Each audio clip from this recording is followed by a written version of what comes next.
Bitcoin is becoming more secure, more long-lived because it's co-opting important actors in each of these three areas. We need a network of politicians to defend the network. You need a network of technology providers and semiconductor providers in order to secure it. We need a network of energy providers to secure it. There are trillions and trillions of dollars in the conventional economy that for legal reasons or political reasons or business reasons or tax reasons or practical reasons and technical reasons, they can't buy Bitcoin, but they can buy a security based on Bitcoin. They would prefer to buy the publicly traded company, or if you're a public company investor, you would prefer to buy the publicly traded company. And if you're a private investor, you prefer to buy the stock of a privately traded company. And that's just what their pool of capital does. If you want to co-opt that financial network of investors, you need a capital intensive use of proceeds. So Bitcoin mining is capital intensive and proof of work is capital intensive. If I snap my fingers and I go, say, to proof of stake, and you don't actually need to buy equipment, and you don't need to engineer the facility, and you don't need to buy the energy, then you don't need the capital. Well, then you don't need the investor. Then you don't need the investment banker. Then you don't need the market they trade in. I guess then you don't need the support of the congressmen, the senators, and the regulators they know. And you probably don't need the media journalists that they talk to. You're losing all of that. Right. And you're also starting to look like you've created your own different system. Okay. You created a virtual world where politicians and the media and the capital and the bankers in the other world are irrelevant.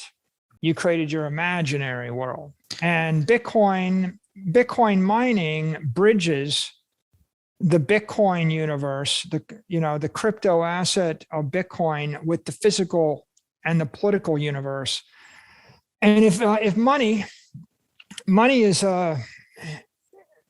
it's socio-economic energy, well, there's two elements. That the energy part says that it needs to be thermodynamically sound and conservative and correct. But the socio-economic part says you need the politicians and you need the media and you need the influencers. Every place the Bitcoin miners set up their own mining center.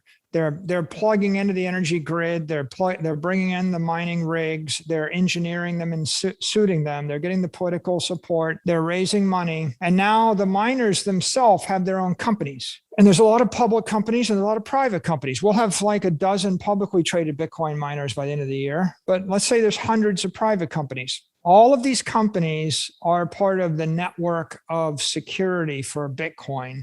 They all have skin in the game. And so how do you invest to protect $100 million invested in Bitcoin mining? You're going to contribute to political campaigns. You're going to hire lawyers. You're going to hire lobbyists. You're going to hire marketing people that are going to explain why Bitcoin is good for the world, not bad for the world. You're going to hire HR people to manage all your HR issues. You're going to hire financiers to report this to the investors. You're going to spend a lot of time talking to all these constituencies to make the investors happy, keep the politicians happy.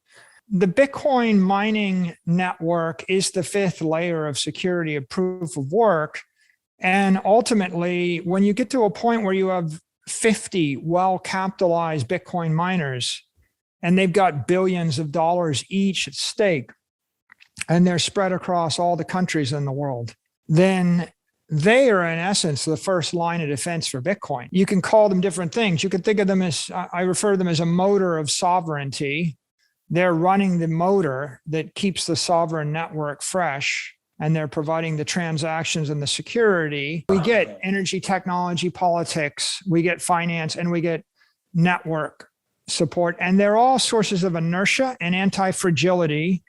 And they all draw forms of capital that are not Bitcoin. Bitcoin is capital, but dollar capital, semiconductor capital, political capital, energy capital. I mean, if you cut the cord, if you don't need energy, you don't need the semiconductors, if you don't need political support, if you don't need external capital, and if you don't need to engineer a facility, then you've created a virtual world like Second Life. If I create a virtual world and I design in it a virtual money or virtual token, and then I stake that virtual token to secure a virtual network so that people can trade, virtual goods and virtual things. I can create virtual security, but it's virtually certain, right, that someone's going to create another virtual world. Yeah, you outsmarted yourself. You created something which was free and easy,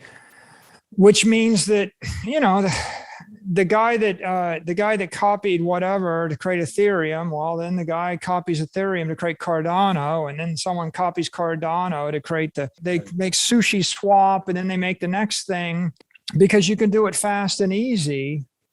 What you've done is you've created a virtual casino or a virtual world and virtual money.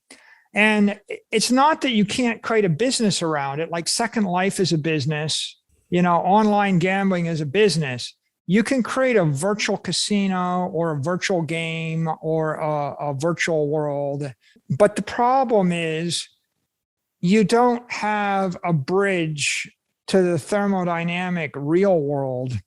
Right. Nor do you have a political bridge to the political world. And you have lost the space-time constants that give the property integrity and durability